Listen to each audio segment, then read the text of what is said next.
कंधे पर बिठाकर गणेश जी महाराज को लेकर गए। एक बार इस प्रसंग के पीछे भी किसी ने विरोध कर दिया। अब विरोध करने वाले तो विरोध, तो उन्होंने कहा महाराज जी आपने कैसे कह दिया कि शंकर भगवान ने गणेश जी को कंधे पे बिठाया? अरे बेटा है और बाप बेटे को कंधे पर बिठाता है, माँ बेटे को गोदी में बिठाती है, बाप बेटे को कंधे पर बिठाता है। क्यों? माँ बेटे को गोदी में बिठा कर कहती है कि तू मेरे गोद में बैठ जा, मैं तुझे वो नंदी का दर्शन करा दूंगी, वो महादेव का दर्शन करा दूंगी, वो महाराज का दर्शन करा दूंगी। क्यों? माँ चाहती है कि जितना मैं देख सकती हूँ उतना मेरा बेटा वहां तक देख ले। और बाप एक ऐसा होता है जो कहता है मुझसे ज्यादा मेरा बेटा देख ले। केवल बाप ऐसा होता है, केवल पिता ऐसा होता है कि बेटे को अपने से ज्यादा देखने का पावर देता है, कि मुझसे ज्यादा देखे, मुझसे ज्यादा देखने का प्रयास करे। मेरे कंधे पर बैठ और ज्यादा देख, और उन्नति की ओर बढ़, और तरक्की की ओर बढ़, और आगे का देख। वो पिता होता है।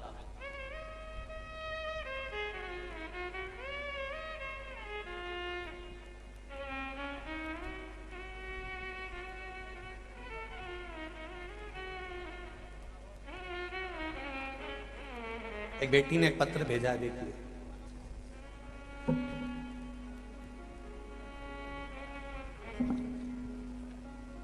रीना सोलंकी मंदसौर से, कहीं बैठी हो तो हाथ हिलाइएगा रीना जी। रीना सोलंकी मंदसौर से कहीं बैठी हो तो हाथ हिलाइएगा। रीना जी सोलंकी। पत्र लिखा है,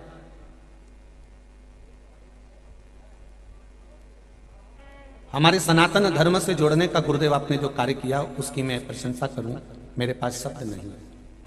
उसके बाद फिर गुलाब जामुन खाओ, मुंह से बहुत तेज है, बहुत तेज है, और तब खोपरा पाक, और फिर गुलाब जामुन जब मुंडा में जाए तब मजा आए कि गुलाब जामुन का स्वाद जोरदार था। और जब मीठा मुंह में जाएगा फिर पानी से गटका जाएगा। पानी की प्यास तभी तो लगती है जब मीठा मुंह में हो। नमकीन खाने के बाद पानी नहीं पिया जाता, मीठा खाने के बाद। आज भी उत्तर प्रदेश में, बिहार में आप जाइए, आपकी प्लेट में मीठा रख दिया जाएगा, जाते से ही पहले मीठा खिलाएंगे फिर पानी पिलाएंगे। क्यों?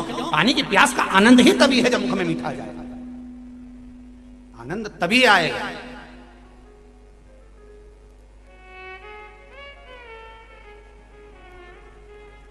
कितना भाव है आप लोगों का, कितना प्रेम, कितना प्रेम। इधर पूरा टेंट बढ़ा दिया, इधर पूरा टेंट बढ़ा दिया, पीछे बढ़ा दिया, उसके बाद भी ढेर खड़े हो, यहां से वहां तक गाड़ियों पे चढ़ चढ़ के बैठे हो। हाँ, अब तो समिति भी सोच में पड़ी है, तेरा क्या होगा, क्या कर सकते। सवेरे 4 बजे तक टेंट ही कसते रहे। अब तुम निकलो तब टेंट कसाया, 5 बजे कट्ठा छूटे, तुम उनको जाते जाते आराम से छोरा छोरी के पकड़ती डोलती, 6 साढ़े 6 बजे तो घर जाती, और पूरा ग्राउंड खाली हो तब वो टेंट बनना चालू, और ग्राउंड तब खाली हो, ये तो भगवान जाने। तुम जाती हो, दूसरे आ जाते हैं देखने के लिए, कि कई लोग आते भी देखने के लिए कि आखिर हम जाके देखे तो सही, इतना पानी गिर रहा है तो कितना भग गया, और जब आए तो इनके चक्कर आ गया बापड़ा उनके कि ये तो पानी में गीला हो गया, धूप में पड़ा है, इतना धूप तेज पड़ रही, तो नहीं टसमस हो गया। अब कई करे, इनका करे तो करे क्या आखिर। तो तुम्हारी भक्ति के आगे तो भगवान भी परीक्षा लेता रहता है थोड़ा थोड़ा। तो संसार है, संसार, इसका आनंद कुछ दूसरा है, इसका आनंद कुछ और। करो भजन, और उस भजन का सुख मधुरा को संतों ने आशीर्वाद दिया कि तू जब जब अटके, जब जब तेरे चित्तवृत्ति में आए तब तब तू ज्ञान दे सकती है। हम सब ऋषियों का ज्ञान तेरी चित्तवृत्ति में रहेगा, तू सबको समझा सकती है। मधुरा सबको समझा सकती है। वो मंदोदरी कोई साधारण नहीं थे साहब, उसका ज्ञान कितना प्रबल था। वो शिव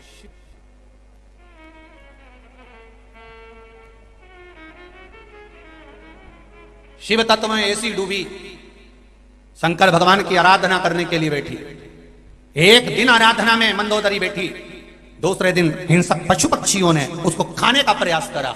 मैदानों को मालूम पड़ा कि मेरी बेटी के पीछे हिंसक पशु पक्षी पड़ रहे हैं, हिंसक पशु पक्षी।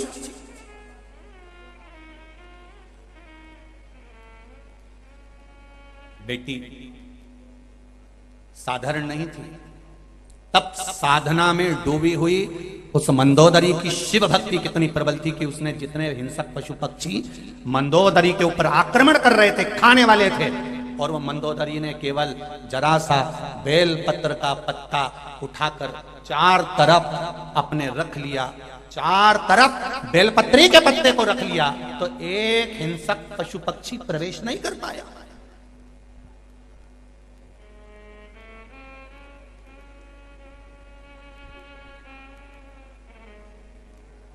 शिव जी पे चढ़े हुए बेलपत्र का भाव कितना है कि अगर वो शंकर भगवान पे चढ़ा हुआ बेलपत्र जमीन पर पड़ा हुआ दिख जाए तो उसको उठाकर एक साइड रख दो या अपने संभाल के रख दो, उसका लांगा नहीं जाता,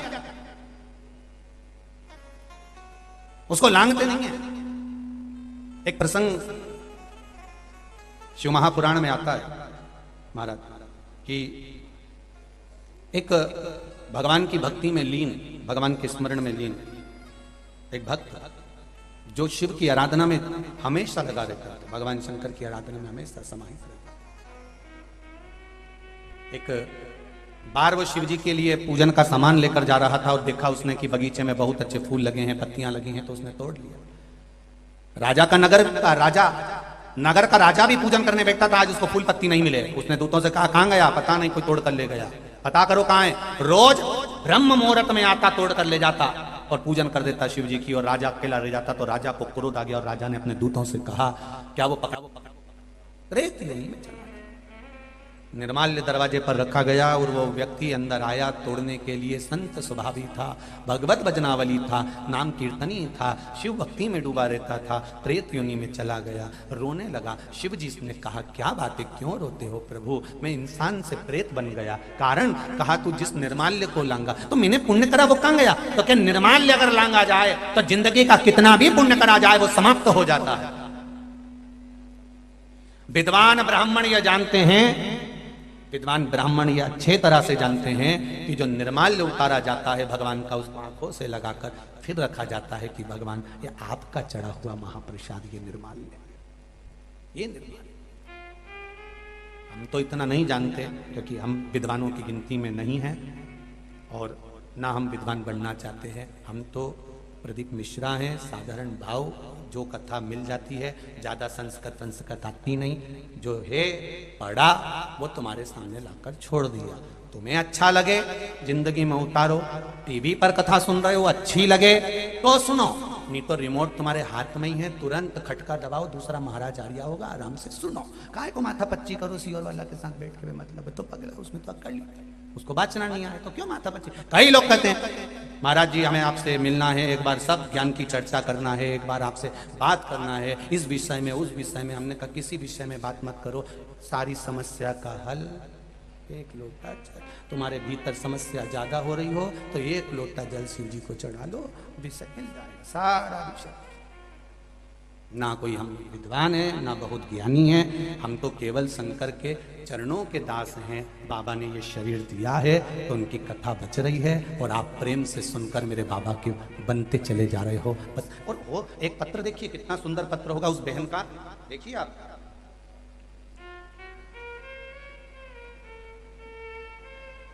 गांव ठोठर, जिला रतलाम से हैं। कहीं बैठी हो तो हाथ हिलाइएगा, दोनों हाथ हिलाइएगा जहां भी बैठी हो।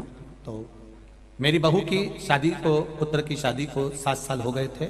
उनकी डॉक्टरी जांच कराई पर डॉक्टरों ने कह दिया था संतान का सुख नहीं है क्योंकि इनके भीतर कुछ प्रॉब्लम है। कई जगह पर जांचें करवाई पर आराम नहीं लगा।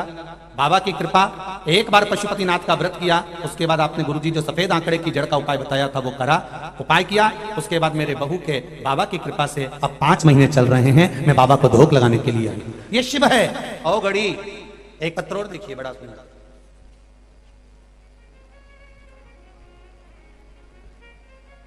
महाराज जहां कहीं भी बैठे हो। मेरा नाम सीमा कुंवर महेंद्र सिंह सोनगरा है। मैं जिला मंदसौर, गांव बेलरा से हूँ। गुरुजी क्या बखान करूं शिव महिमा की। गुरुजी मेरे गले में सांस की नली पर गठान थी, 5 साल हो गए थे गठान को, बहुत से डॉक्टरों को बताया था, बड़ोदरा दिखाया, उन्होंने ऑपरेशन करवाने की कहा पर मैंने नहीं करवाया। मंदसौर भी बताया, किसी ने तो नॉर्मल गठान बताई और किसी ने थायराइड की और किसी ने कैंसर की गठान बताई। 2021 में मेरी छोटी बहन की ननंद ने बताया कि 108 पार्थिव शिवलिंग का निर्माण कर शिव महापुराण का कथा का स्मरण करो, और वहां करना प्रारंभ करा, संकल्प लिया। प्रत्येक सोमवार को मैं शंकर भगवान के शिवलिंग का निर्माण करती, श्री शिवाय नमस्तुभ्यम मंत्र का जाप करती, शंकर पर चढ़ी हुई एक बेलपत्र को खाना प्रारंभ करा। गुरुदेव 7 सोमवार हुए और मेरे गले की गठान गल चुकी है, अब वो रिपोर्ट में नहीं आई। दान, थोड़ा सा भी दान करते हैं, भजन करते हो, भोजन करते हो, निवेदन है, दान करो, भजन करो, भोजन करो, छुपा कर करो, छपा कर नहीं। हमारी आदत है हर चीज छपा कर करते हैं। मैंने इतना दान दिया, अखबार में छपा दो, मैंने इतना करा, वहां छपवा दो, नहीं। दान करो तो छुपा कर करो, छुपा कर दीजिए। भजन करना तो छुपा कर करना कि हम कितनी माला जप रहे हैं, हमारा स्मरण कैसा है, हम किसी को ना। भोजन करो, पूरे लोग बैठे हैं पर आप एकांत में जाकर शांति से अकेले में भोजन करो, शांति से करो। सवेरे 9 बजे दुकान खोलकर बैठते हो, रात को 11 बजे तक जाते हो रे। वो कोरोना महामारी को तो धन्यवाद देना कि तुम कमा नहीं रहे थे, 1 रुपया तुमने उस कोरोना महामारी में पूरे 2 महीना 3 महीना जितने महीना कोरोना चला, 1 कमाने के लिए नहीं गया। और तो भी मेरे परमात्मा ने तुमको घर में रखा और गरम गरम रोटी खिलाई। जितना तो तुम दुकान पे बैठ के कमाते थे तो ठंडी खाते थे, दुकान पर बैठकर कमा रहे हो तो ठंडी खाते हो। 8 बजे से दुकान पर 9 बजे से गए हो, और जब आए मैं टिफिन लगा दे, मैं टिफिन खा लूंगा, और दुकान पर टिफिन पड़ा हुआ है बहुत देर का, भोजन भी कह रहा है कर ले दादा कर ले, पर नहीं करा, कमाने में लगा। इतना कमाया कि रोटी भी गरम नहीं खा पाया, आखिरी तक भी रोटी गरम नहीं मिली, आखिरी तक भी। और इतना कमाया, हाय हाय मोबाइल पे लगा है, रोटी मुंडा में केवल ठूस रहा है, खा तो नहीं रहा, ठूस रहा है। जल्दी खाऊंगा, मेरे को वहां जाना, जल्दी खाना मेरे को वहां जाना, जल्दी खाना मेरे को वहां जाना, मेरे को जल्दी आना, मुझे वहां करना, ये करना वो करना। अरे किसके लिए कमा रहे हो? 2 रोटी तो चैन से खाओ। 9 बजे से दुकान पर चले जाते हो, रात को 10-11 बजे आते हो, कमा कर कमर टूटी जा रही है, बीपी शुगर ऊंचा नीचा होए जा रहा है, बाल झड़े जा रहे हैं, पूरे शरीर पूरा बेकार हो गया, और 2 रोटी भी चैन से नहीं खा रहे, 2 रोटी भी। और मेरा माताओं से निवेदन है, अपने पति से एक शब्द जरूर कहा करो कि किसके लिए कमा रहे हो। ठीक है, पूत सपूत तो की धन संचय, और पूत कपूत तो की धन संचय। बेटा सपूत होगा ढेर लगा देगा, और बेटा कपूत होगा 50-50 लाख की 4 गाड़ी भी छोड़कर जाना तो सब राख मिला देगा। बिल्डिंग कोठी बंगला दुकान ढेर बनाकर चले जाए, सब राख मिला देगा। बेटा सपूत होगा जोड़ेगा, और बेटा कपूत होगा जोड़कर चले जा, सब राख मिला देगा। किसके लिए जोड़ रहे हो? किसके लिए?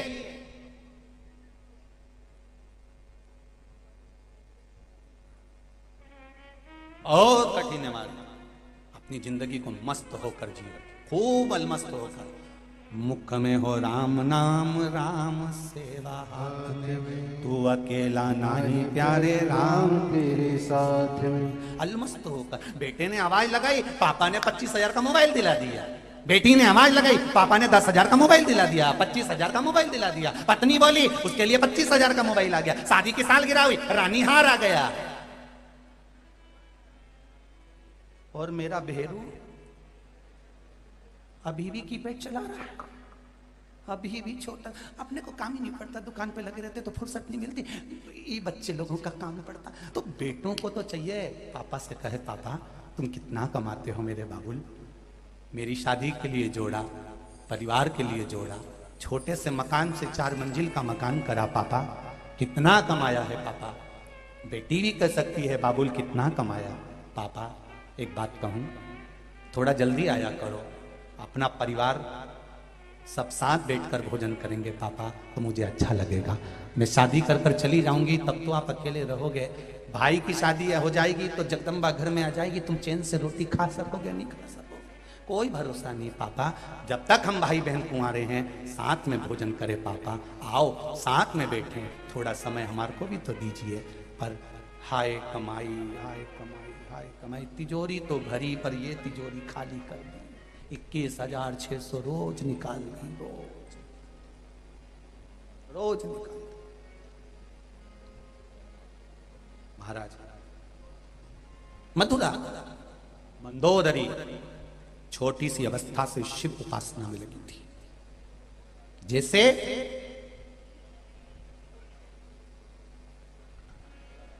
दक्ष प्रजापति के घर में इतनी कन्याओं का जन्म हुआ और कन्याओं के जन्म के बाद भी मां जगतजननी दुर्गा भवानी से दक्ष प्रजापति कहता मेरे घर में एक बेटी और हो जाए, एक बेटी का और जन्म हो जाए। मैं दानव मंदसौर की पावन धरा पर जहां मंदोदरी रही, मैं दानव ने भी अपनी धर्म पत्नी से हेमा से कहा था, हेमा अगर भगवान मेरे पास आकर कहे कि मैं तुझे क्या चाहिए, तो मैं दानव कहता है मैं एक बेटी और मांग लूंगा, क्योंकि बेटी के बराबर कुछ नहीं, कुछ नहीं, बेटी के आगे कुछ भी नहीं। बेटा एक कुल को तारता है और बेटी 2 कुल को तारती है।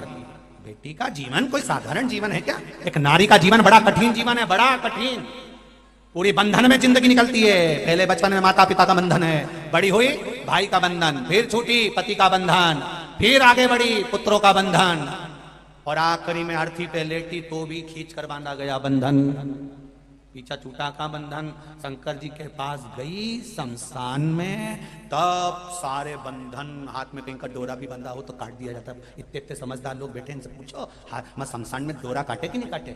जलाने से पहले जितने बंधन होते सब काट दिए जाते हैं। क्यों? शंकर भगवान ने पार्वती से कहा था, पार्वती सारी दुनिया में बंधन चलेगा पर महादेव के पास कोई बंधन नहीं चलता, मेरे पास आओगे सारे बंधनों से मुक्त हो जाओगे। इसलिए शमशान में आग लगाने से पहले सारे बंधन काट दिए जाते हैं। शरीर पर जो जो माला हो, कंठी हो, मोली बंदी हो, नाड़ा बंधा हो, सब काट दे, कि जलने से पहले बंधन मत रहने देना, क्योंकि शंकर के पास जा रहा है। शिव के पास जाओ, कथा में जाओ, शिव महापुराण में जाओ, आस्था चैनल पर सुन रहे हो चाहे फेसबुक पर सुन रहे हो, शंकर की कथा में लगे हो, शिव मंदिर में लगे हो, तो बंधन में मत रहना कि किसी ने ये बोल दिया, किसी ने वो बोल दिया, किसी ने यूं बोल दिया, कोई बंधन नहीं। आग लगे बस्ती में, अपन रहे हो मस्ती में। जो जितना ज्यादा बोले उसकी दुकान के सामने से खजूर वाली चोटी करके ज्यादा निकलो, जा आग लगन तो लगे तो देखा जाए।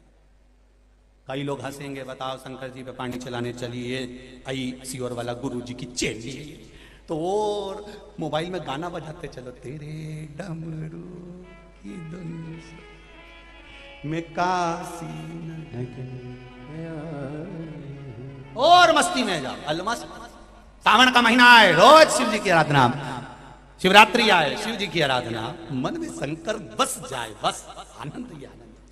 बोले बोले यही देखो, जब भजन होता है कई कई तो बेचारी शर्म में बैठी रहती, उठूं इन्नी उठूं, फिर थोड़ा सा पल्लू लिया, फिर इधर उधर देखी, अब मन तो करा, सोफे से उठी भी, फिर इधर वाले ने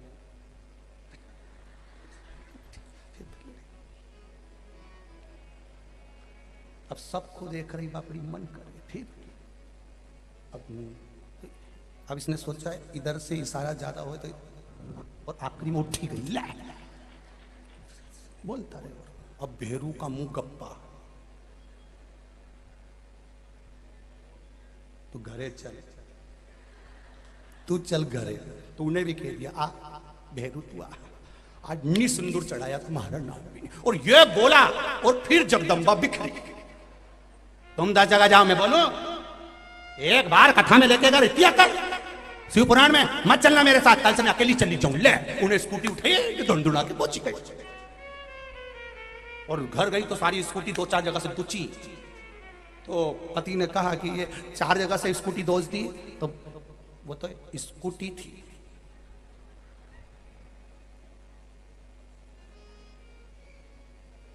ओखली में अदरक रखा है, जब मुझे गुस्सा आती है मैं बोलती कम और कूटती जाता हूँ, पूरा अदरक मैंने कूट दिया। तो फ्रिज में कूटा कुटाया क्यों रखा? क्योंकि अदरक चाय में तो इतना सही डलता है, तो जब गुस्सा आए मैं अदरक को कूट लेता हूँ। आज स्कूटी हाथ लग गई, स्कूटी को देख लो चार जगह से, हमारे पीछे मत पड़ी चलो, कथा सुनूं जब तक मत बोलना। हमारा मंसूर में कथा चली रही है और मैं 2 बजे से 5 बजे तक कथा सुनूं, वो बीच में हमारे कोई तकलीफ नहीं ना मुझे। तो क्यों मैं कहाँ जाए, वहाँ बैठवे की जगह नहीं, तुम चुप रहो, मैं फंसी के बैठी जाऊंगी पर जाऊंगी नहीं रुकती, जा हो जाइए। अरे पानी गिरे गिरे तो कहीं गली जाओगे, धूप पड़ रही है तो कहीं खाली। कल यहाँ धूप आ रही थी तो माताएं बड़े आराम से बैठी और ऐसा ऐसा पल्लू करके बैठी। मैंने कहा गजब सूर्य नारायण भगवान, पर्दा करना तो तूने सिखाया दाता, गजब चित्त वृत्ति में बहुत शिव तो बैठे। शिव की आराधना नहीं छूटना चाहिए। मंदोदरी नहीं डरी, स्मरण करती रही। 4 बेलपत्री उसने चारों तरफ रखी। आए असुर राक्षस सब आए, पर वो बेलपत्री का बल इतना प्रबल था कि अंदर प्रवेश ना कर सका। बेलपत्री में वो बल है कि अंदर नहीं आ सका।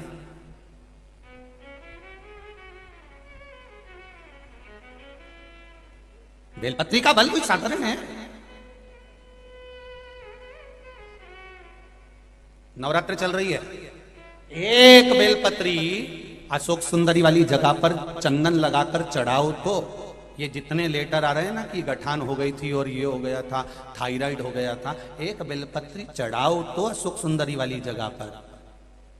अंदाजा लगा कर रखना, इस नवरात्रे से अगले नवरात्रे तक अगर शरीर में गांठ भी हो जाए तो फोन कर कर बता देना कि गांठ हो गई। अशोक सुंदरी वाली जगह पर एक बेलपत्र चढ़ाया तो जाए, शिव को 1 लोटा जल चढ़ाया तो जाए, शंकर का गुणगान किया तो जाए। पवित्र है ये वाणी, ये जिह्वा और ये श्रवण, जिससे हम कथा सुन रहे हैं, कथा कह रहे हैं, कथा बोल रहे हैं।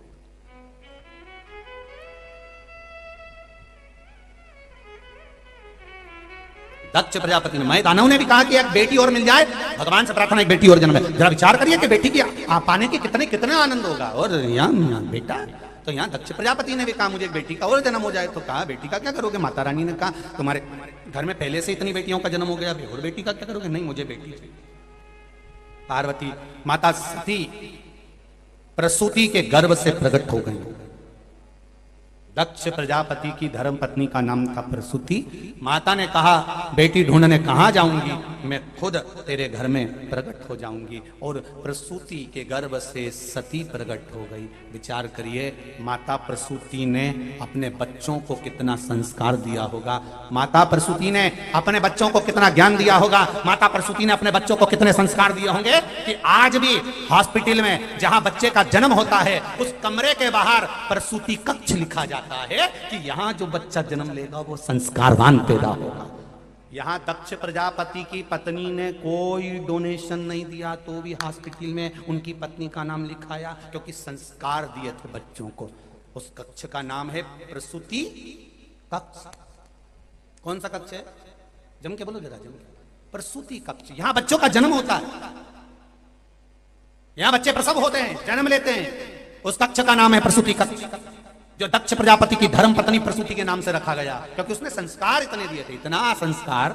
और देव संस्कार। आप भी अपने बच्चों को विद्वान बनाना है तो संस्कार दीजिए, और संस्कार दो तो जिससे तुम्हारा नाम भी जनमानस तक पहुंच सके। लोग कहें कि बताओ उनके पिताजी हैं, उनका पुत्र है, उनका बेटा है, उनका भाई है, उनका कुल है, ये प्रसन्नता हो आपके जीवन में।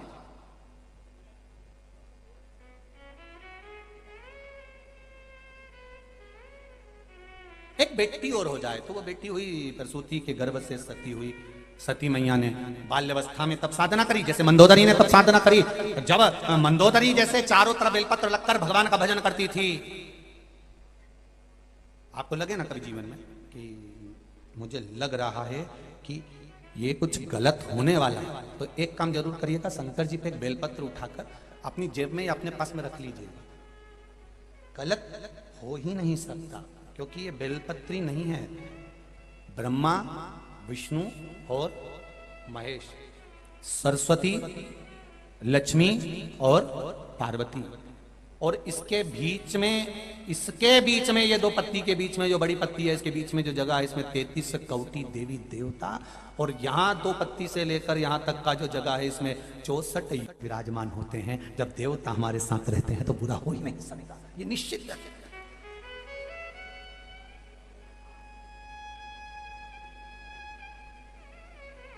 देव साथ हैं।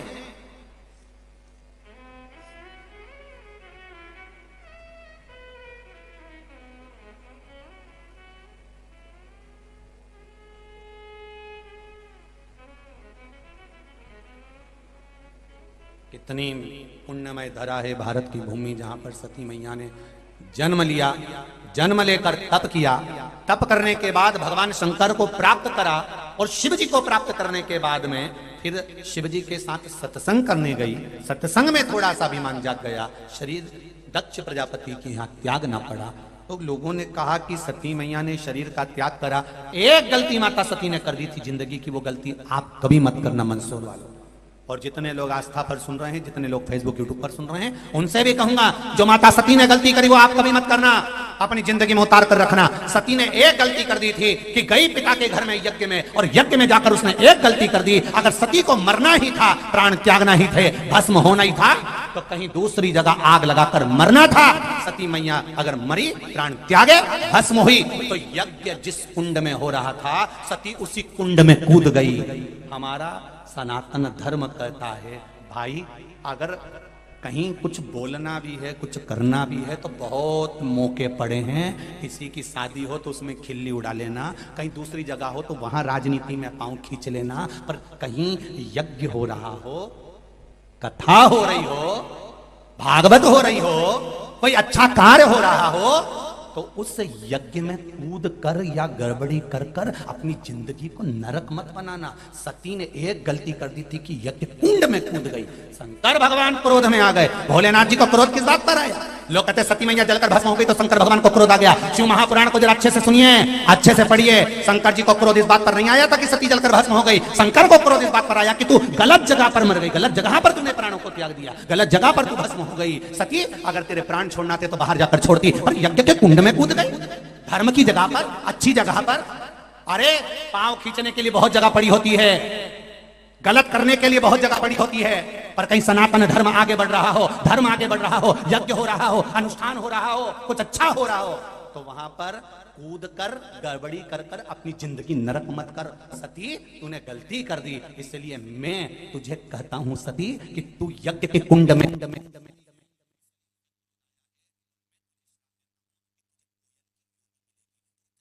से मुक्त नहीं होगी। अभी तो तुझे कोयल बनकर कूकना पड़ेगा, जगह जगह काली कोयल बनकर तू कूकेगी। और वो सब पत्ती तोड़कर लाती, उड़ती उड़ती वो पत्ती शंकर भगवान के ऊपर छोड़ देती। शिव जी जानते कि ये मेरे ऊपर बेलपत्र छोड़ रही है, पर इतनी जल्दी इसको माफ नहीं कर सकता। कई वर्ष निकल गए। एक बार सोमवार की अष्टमी पड़ी। कौन से वार की? बोलो बोलो जरा, जम के बोलो। सोमवार की अष्टमी पड़ी। पार्वती जी ने बेलपत्र, माता सती ने अपनी चोंच में से, कोयल ने वो बेलपत्र भूमि पर फेंकी, शिव जी के हृदय पर पड़ी।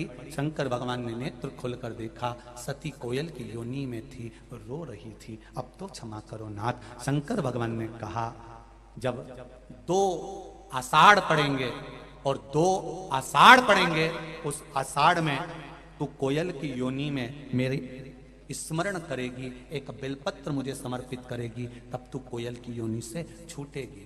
2 आषाढ़ अधिक मास आषाढ़ के महीने में पड़ता है, तो उसको कोकिला अधिक मास कहते हैं। मेरी माएं जानती हैं इस बात को। कौन सा अधिक मास कहते हैं? कोकिला अधिक मास।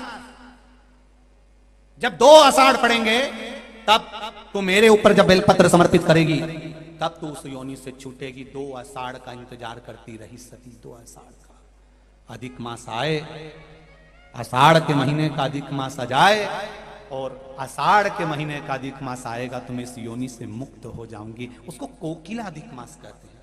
महाराज आषाढ़ का इंतजार करा, आषाढ़ का महीना आया, पार्वती जी ने, वो सती मैया ने कोयल के रूप में एक बेलपत्र भगवान को समर्पित करा। शिव जी ने उसको कोयल की योनि से मुक्त करा। कोयल की योनि से छूटी फिर कहती है, मैं कहाँ जाऊंगी? शिव जी कहते हैं, तुम पितरों की कन्या मैना, मैना के घर में पार्वती के रूप में तुम प्रकट होगी, मुझे वापस प्राप्त होगी। अब गलती नहीं होना चाहिए। गलती कर दी। जहां यज्ञ हो, अनुष्ठान हो, दान हो, पुण्य हो, सत्कर्म हो। श्रीमद् भागवत में वर्णन आता है, राजा बलि दान करने के लिए सामने खड़े तो शुक्राचार्य जी मना कर रहे थे। शुक्राचार्य जी ने कहा राजन किसको दान कर रहे हो? सामने खड़ा हुआ वो ब्राह्मण का बच्चा नहीं, स्वयं त्रिकालदर्शी भगवान नारायण आकर खड़े हैं छत्र कमंडल लेकर। किसको दान कर रहे हो महाराज? भगवान राजा बलि ने कहा नहीं नहीं साहब, मैं तो दान तो कर रहा है, मैं दान तो दूंगा, दान करे बिगड़ तो नहीं मानूंगा, मैं दान देने तो आया हूं, दरवाजे से कोई खाली जाए अच्छी बात नहीं है, दान तो करूंगा। अरे राजन दान कर रहे हो तो किसको? मना करा शुक्राचार्य जी ने, नहीं माने। कमंडल में से पानी निकालने लगे। शुक्राचार्य जी अंदर जाके बैठ गए, टोटी में से एक आंख लगा के देखने लगे। पानी नहीं निकलने दूंगा चाहे कुछ भी हो जाए, पानी निकलने ही नहीं दूंगा चाहे कुछ भी हो जाए। शुक्राचार्य जी ने बहुत हरकत करी, टोटी में बैठ गए, कमंडल में बैठ गए, कुछ भी हो जाए ये होने ही नहीं दूंगा चाहे कुछ भी हो जाए। और उन्होंने बहुत प्रयास करा, पर नारायण तो नारायण थे। उन्होंने कहा राजन क्या हुआ? राजन बोले कमंडल में से पानी नहीं निकल रहा है।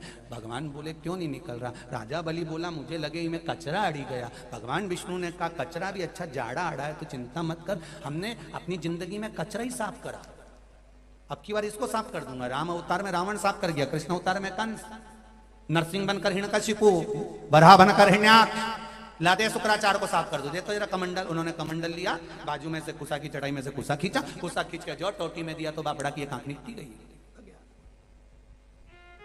कितनी आंख रह गई? जम के बोलो जरा। एक। तो किसी ने पूछा भगवान की माता, घर का पिता और गुरु, घर का जो बड़ा होता है उसकी दृष्टि एक होना चाहिए, दो दृष्टि नहीं होना चाहिए। मेरी बड़ी बहू मुझे प्रिय और छोटी ऐसी, मेरा बड़ा बेटा प्रिय छोटा ऐसा ही। जिसकी दृष्टि दो हो जाती है उसका बुढ़ापा बिगड़ जाता है। फिर छोटी वाली कह देती बड़ी दे, बड़ी वाली के पास जा, फिर वो नहीं पूछता। दृष्टि दो नहीं होना। मेरा बुजुर्ग माताओं से निवेदन है, पिताओं से निवेदन है, जितने बुजुर्ग हैं उनसे निवेदन करूंगा, कभी अपनी बहुओं के सामने मत कहना कि मुझे बड़ी प्रिय की छोटी प्रिय, कभी मत कहो कि बड़ा अच्छा कि छोटा अच्छा। गेंद खेलते समय किसी के भी पाले में जा सकती है, बुढ़ापा आते आते किसी से भी पाला पड़ सकता है। इसलिए सबकी तारीफ करो, मेरी बड़ी बहू बहुत बढ़िया, छोटी बहू बहुत बढ़िया, बड़ा बेटा बहुत बढ़िया, छोटा बेटा बहुत बढ़िया। अपने का ही करना है, अपने तो दो रोटी खाना, बढ़िया आराम से जिंदगी जीना, फुल एंजॉय। अपने का ही करना कि बड़ी ऐसी की छोटी ऐसी। और जिसने भेद करा अपनी बुद्धि में, जिसने बुद्धि में भेद कर लिया कि दो दृष्टि बना ली, नहीं मेरी बड़ी बहु अच्छी है, छोटी तो ऐसी है, छोटी में तो अकल नहीं है, छोटी अच्छी है तो बड़ी ऐसी है, मंजली ऐसी संजली ऐसी, वो गया, फिर तो गई, कोई मतलब भेद ना करिए, दृष्टि एक दृष्टि रखिए। गुरु जब दो दृष्टि करता है तो गुरु का जीवन बिगड़ जाता है, माता पिता जब दो दृष्टि करते हैं तो जीवन बिगड़ जाता है। इसलिए एक दृष्टि से देखिए, एक जाजम से, एक। इतनी बड़ी बात लिखी है शिव महापुराण और स्कंद पुराण में कि सबसे ज्यादा नरक में कौन गिरता है। आप लोगों ने तो कथा सुनी है शिव पुराण की, टीवी पे सुनी कि नहीं सुनी? कई बार तो बोला हमने, सबसे ज्यादा नरक में कौन गिरता है? तो कहा जो प्रसाद बांटता है वो सबसे ज्यादा नरक में गिरता है। प्रसाद बांटने वाला नरक में गिरता है। हाँ, कारण क्या है? प्रसाद शादी में नहीं बंटता, किटी पार्टी में नहीं बंटता, फंक्शन में नहीं बंटता, प्रसाद धर्म की जगह पर बंटता है। प्रसाद मंदिर, देवालय, कथा, सत्संग, कीर्तन, जहां धर्म होगा प्रसाद वहां बटेगा।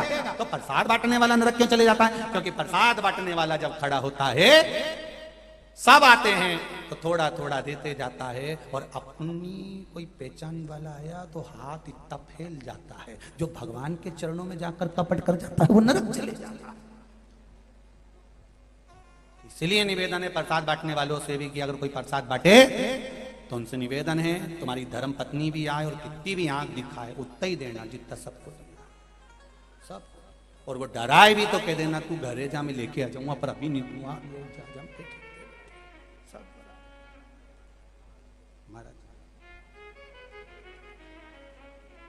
साधारण सी भूमि नहीं भारत की। आपने पत्रिका दिखाई, ज्योतिषी बताई, सब कुछ बता दिया उन्होंने कि ऐसा जीवन होगा। पर यदि सच्ची लगन है और आपकी मेहनत प्रबल है तो पूरी दुनिया एक तरफ होगी और आपका यश एक तरफ होगा। बस मेहनत करें, बहुत जरूरी है मेहनत। हम पहले भी कथा में कहे, आज फिर कहना चाहेंगे। गीता जी में वर्णन है, शिव महापुराण में वर्णन है, भागवत जी में वर्णन है। अपने कर्म को करो और बड़ी प्रबलता से करो, अपने कर्म को करो और बड़ी प्रबलता से करो, कर्म पीछे नहीं हटना।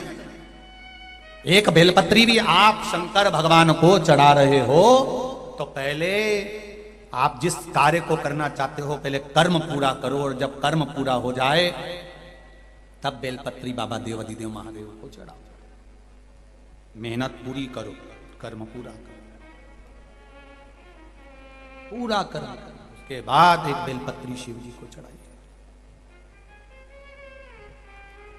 जब लगे कि मैंने परीक्षा दी, पढ़ाई करी, खूब पढ़ाई करी और खूब अच्छे से मैंने पढ़ाई करी, पर मेहनत करी और मुझे ऐसा लग रहा है कि रिजल्ट ठीक नहीं आ रहा है, मेहनत करो, खूब रट के करो, खूब दिल से करो, तब फिर एक बेलपत्री बाबा देवाधिदेव महादेव के पास लेकर जाओ, तो फिर उनसे प्रार्थना करो, कर्म पूरा करो। पहले कथा में कहा, आज फिर कह रहे हैं, बैंक में लॉकर, लॉकर में आपकी रकम, उसकी 2 चाबी होती है लॉकर की, एक चाबी आपके पास में है और एक चाबी मैनेजर के पास में है।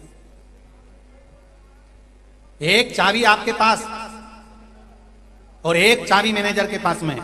मैनेजर अपनी चाबी कितनी भी घुमा ले, ताला खुलेगा? जम के तो बोलो, नहीं खुलेगा। और तुम अपनी चाबी कितनी भी घुमा लो, ताला खुलेगा?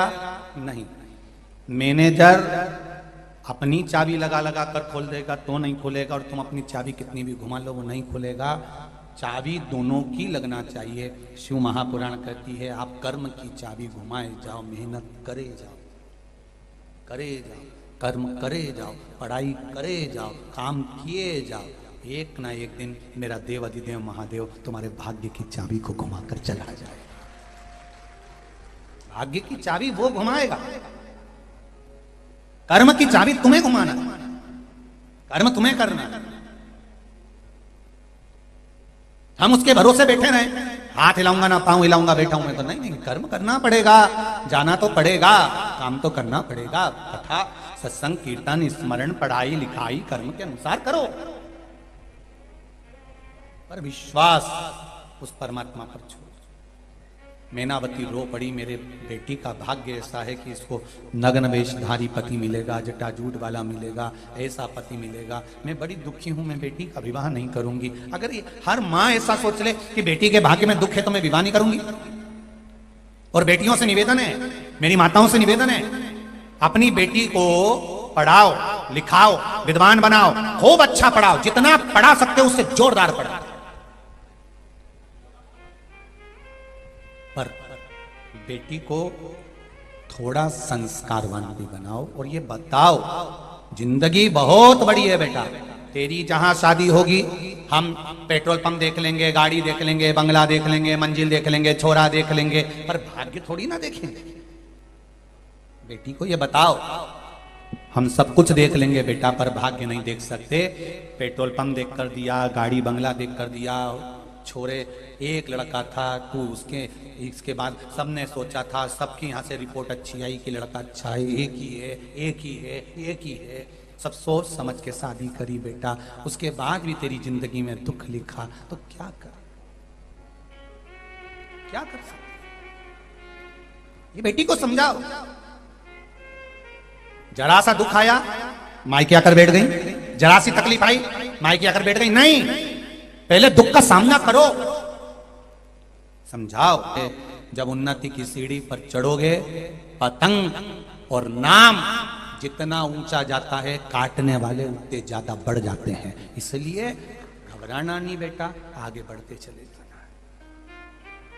जितना नाम ऊपर जाएगा उतने काटने वालों की संख्या बढ़ जाएगी। जितनी पतंग ऊपर जाएगी, आसपास के छत वाले उसी पतंग को काटने में लग जाएंगे। आसपास की पतंग को नहीं, आपकी पतंग ऊंची हुई, आपका नाम आगे बढ़ा, बहुत आगे बढ़ा, और काटने वाले पीछे पड़ गए, पड़ेंगे, काटेंगे, कुछ भी हो, पर घबराना नहीं।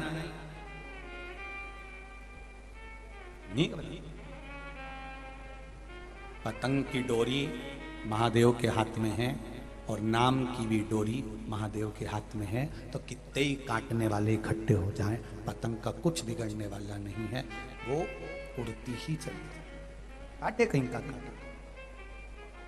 बेटियों को समझाओ, अपनी बेटियों को ज्ञान उपदेश दीजिए, अपनी बेटी को समझाने का प्रयास करिए, अपनी बेटी को बताने का प्रयास करिए, बेटा जीवन बहुत बड़ा है, बहुत दुख आएंगे, बहुत कष्ट आएगा, बहुत रोग बीमारी, दुनिया का दुख तकलीफ तेरी जिंदगी में आएगा, पर हिम्मत मत हारना, भगवान पर भरोसा रखना, दौड़ दौड़ कर मायके, जरा जरा सी बात फोन पर मत करना, घर का थोड़ा दुख झेलना सिखाओ बच्चों को, जिससे इनकी जिंदगी में सुख की घड़ी भी आए तो इनको महसूस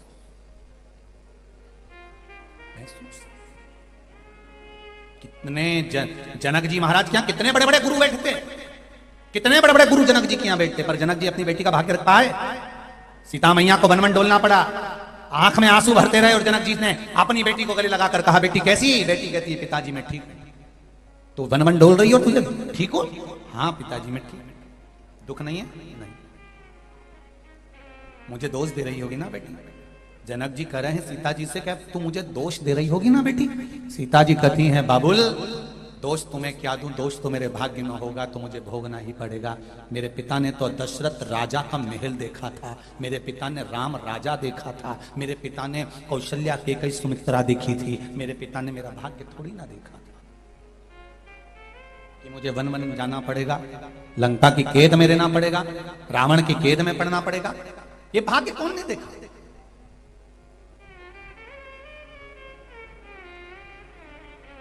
भाग्य कौन देखा है?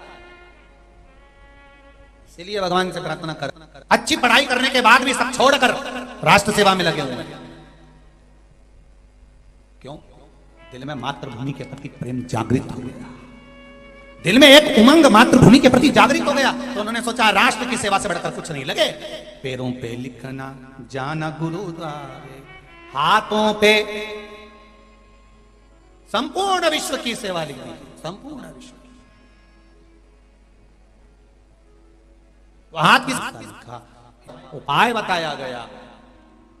देवऋषि नारद ने उपाय बताया कि तुम्हारी बेटी शंकर भगवान की आराधना करे। शिव महापुराण में कई जगह पर उपायों का वर्णन आता है और इस व्यासपीठ से बताया भी जाता है कि ऐसा उपाय कर लो। दुनिया के लोग उसको चाहे टोना समझ ले चाहे टोटका समझ ले, अपने को कोई फर्क नहीं पड़ता। जब चंद्रदेव को काया का रोग हुआ तो देवऋषि नारद ने उपाय बताया। जब पार्वती जी के लिए उपाय बताया तो शिव महापुराण में तो उपाय का वर्णन है, हर जगह पर लिखा है कि ये उपाय करो, फल मिलेगा, प्राप्त होगा और प्राप्त होना ही, बस मेहनत कर करना पड़ेगा, करो।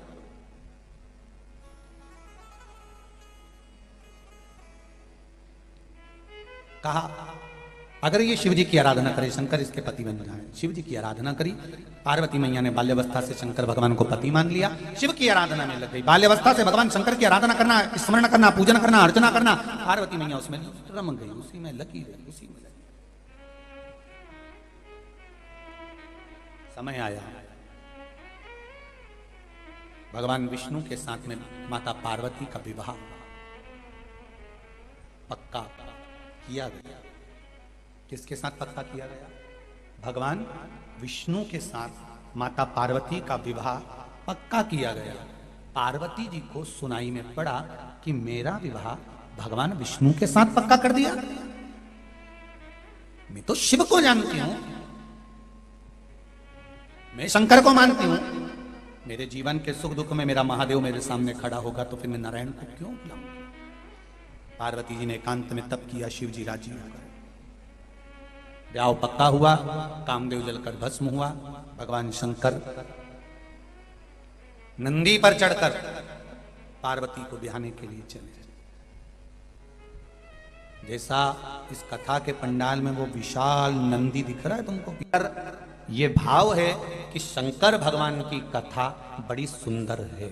ये आपके भीतर भाव है कि शिव की कथा सुंदर है और ये सोचकर आप शिव महापुराण की कथा में जाकर बैठते हो, इसलिए मेरा भोलेनाथ आपको भी सुंदर बना देता है, सत्यम बना देता है, शिवम बना देता है। आपके भीतर सुंदरता भरी हुई है ना, तो आपको सुंदर नजर आ रहा है।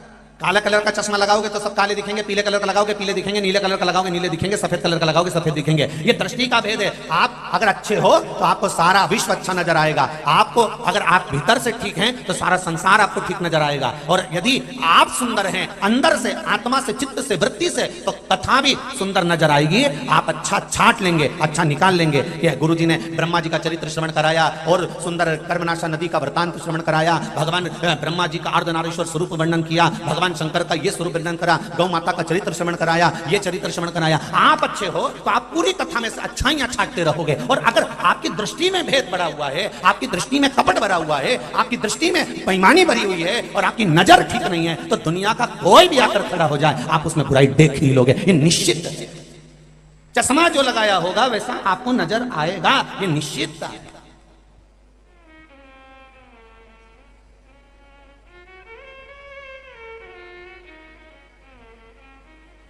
एक धनपति व्यक्ति, करोड़पति व्यक्ति, अरबपति व्यक्ति खूब पैसा लुटाए तो लोग कह देंगे हराम का आ रहा होगा तो लुटा रहा होगा। अब दृष्टि देखिए।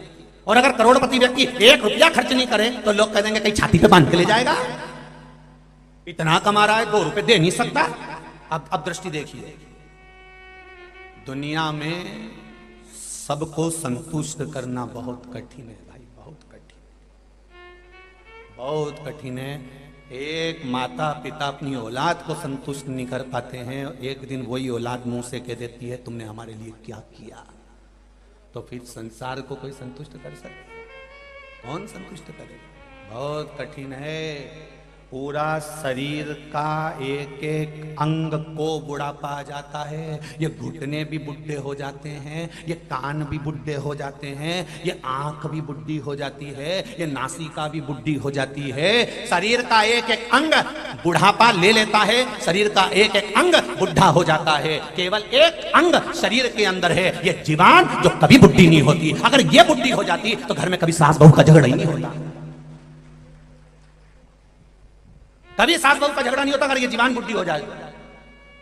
हाथ बूढ़े हो गए, अब मुझसे बनता नहीं, हाथ धूज रहा है। पांव बूढ़े हो गए, मुझसे चला नहीं जाता। नेत्र बूढ़े हो गए, मुझे दिखाई नहीं देता। कान बूढ़े हो गए, मुझे सुनाई नहीं देता। नासिका बूढ़ी हो गई, दिन भर नाक में से पानी बहता रहता है। ये पूरा शरीर, दांत तक बूढ़े हो गए, हड्डी हड्डी बूढ़ी हो गई, शरीर का एक एक अंग बूढ़ा हो गया। और जीवान कभी बूढ़ी नहीं होती, क्योंकि जीवान भगवान ने इसलिए बूढ़ी नहीं करी कि भगवान ने कहा अगर मैं इसको बूढ़ा कर दूंगा और ये शिथिल हो गई तो ये शिथिल होकर चुपचाप पड़ी रहेगी, तो मरते तक ये पाप कैसे करेगा? इसके पाप के लिए जीवान को जवान रखा है कि तुम मरते तक भी निंदा करते रहे, बुराई करते रहे, चुगली करते रहे, ये बोलते रहे, आड़ा टेढ़ा बोलते रहे, जिससे मरते तक तूने जिंदगी में कभी सोमवार का व्रत कराओ, मंगलवार का व्रत कराओ, शनिवार का व्रत कराओ, गौ माता को रोटी दी हो, किसी के कन्यादान कराओ, तूने जिंदगी में जितना जितना करा है, तेरे मरने से पहले तू इतना पाप कर देना, जीवन से इतना निंदा कर देना, इतनी बुराई कर देना, इतना अपशब्द कर देना कि ये करते करते करते करते करते करते एक दिन तेरा जितना पुण्य है, जितना अच्छा कर्म है, ये सब समाप्त हो, ये सब समाप्त। पुण्य, तुम्हारा पुण्य जब, तो ये शरीर का सारा अंग बूढ़ा हो जाता है। बोलो रिजी जी, सही है कि गलत है? ऐसे चल रहा है, पूरा शरीर का अंग समाप्त हो जाता है, शरीर का एक एक अंग बूढ़ा हो जाता है। नजर और नियत ठीक रखिए। आप अच्छा देखोगे, अच्छा दिखेगा, बहुत अच्छा दिखेगा। आप बुरा देखोगे, आपको बुरा दिखेगा। जैसा देखना चाहोगे वैसा दिखेगा, आपको दिखना चालू हो जाएगा। आप देखिए दुनिया की, आप अच्छाई देखने का प्रयास करिए। कितनी सुंदर सृष्टि है भगवान की, कितना सुंदर स्वरूप है भगवान का, कितना आनंद है भगवान का। जरा विचार करिए। उस अप्सरा ने, एक अप्सरा ने जो भगवान की सुंदरता देखी, एक अप्सरा ने भगवान का आनंद, सुख, उनकी सुंदरता का व्याख्यान देखा। जरा विचार करिए, शिव तत्व है क्या? शंकर को, भगवान शिव को, मेरे ओघड़ दानी की सुंदर, अच्छी नजर रखो, मेरा शिव सुंदर दिखे, अच्छी नजर। और जब नजर अच्छी होगी तो ये निश्चित है, अगर नजर श्रेष्ठ है तो उसमें निश्चितता है कि भगवान अपने आप आपको सुंदर नजर आने लगे, अपने आप, आपको देखने की जरूरत ही नहीं पड़ेगी।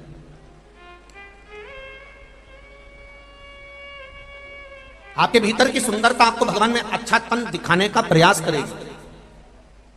जितने भी लोग कथा में श्रवण कर रहे हैं, कथा सुन रहे हैं, भगवत भजन कर रहे हैं, भगवत स्मरण कर रहे हैं, भगवत भक्ति को धारण कर रहे हैं, आप उसमें श्रेष्ठता ढूंढेंगे, श्रेष्ठता मिलने लगेगी अपने आप, कहीं जाने की जरूरत भी नहीं पड़ेगी। अविरल भक्ति को पाने का महाराज एक अप्सरा जिसका नाम है मधुरा, जरा विचार करिए, वो मधुरा भगवान शंकर के पास पहुंची है, देवलोक से पहुंची है, और शंकर भगवान के स्वरूप में उसे सुंदरता नजर आ रही है। भगवान शंकर का स्वरूप उसे सुंदर दिख रहा है, भगवान शंकर का स्वरूप उसे आनंदमय दिख रहा है, भगवान शंकर का स्वरूप उसको अलमस्त आनंद भक्ति में नजर आ रहा है। वो मधुरा जो देवलोक में निवास कर रही थी, केवल भगवान शंकर के सुंदर स्वरूप को देखने के लिए, भगवान शंकर के सुंदर स्वरूप को जानने के लिए पृथ्वी पर गई है, मृत्यु लोक में गई है, भगवान शंकर के स्वरूप को जानने। आप रामेश्वरम गए 12 ज्योतिर्लिंग का दर्शन करने, कहीं आप गंगा सागर चले गए, जितनी जगह हम जाएंगे उतनी जगह से हम बुरा छाट कर लाएंगे। मैं तो वृंदावन गई थी, दर्शन करने के लिए गई थी, वहां तो इतनी गंदगी, मैं तो गिरिराज जी की परिक्रमा कर रही थी, पूरा नाली का पानी बाहर आ रहा था। अरे तू गिरिराज जी की परिक्रमा करने गिरिराज जी से नेन मिलाने गई थी कि नाली से नेन मिलाने गई थी? पूरा नाली का पानी बाहर आ रहा था। अरे मैं तो पहुंची थी वहां पर, और मैंने देखा वहां तो इतना भीड़, और कई जगह लोग के वहां का तो पंडा ऐसा, तो वहां का तो तू मां भगवान को रिझाने गई थी कि पंडा से भिड़ने गई थी?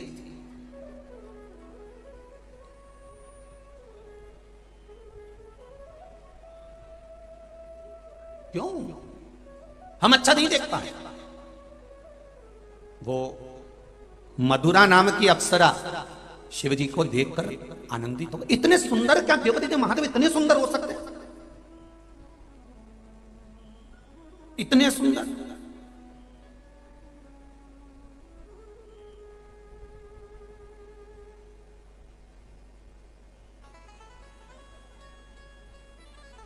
आज सुबह की बात बताऊं आपको। कोई एक व्यक्ति आए, उन्होंने कहा साहब वो विदेश में ऐसा है और वहां पर इतनी खदानें हैं, वहाँ ऐसा है, वहाँ इतनी खदानें हैं, वहाँ ऐसा है, वहाँ इतनी, वहाँ तो सोना निकल रही है खदानों में से, देखो क्या गुरुजी। और एक अपना भारत में कहीं नहीं, बस लोग एक दूसरे का पांव खींचे और कहीं नहीं करे। हमने कहा कौन के? सारी दुनिया में सारी माइंस होगी, सारी दुनिया में ढेर खदान होगी, पर भारत की भूमि पर संतों की खदान है, ये कहां से लाओगे?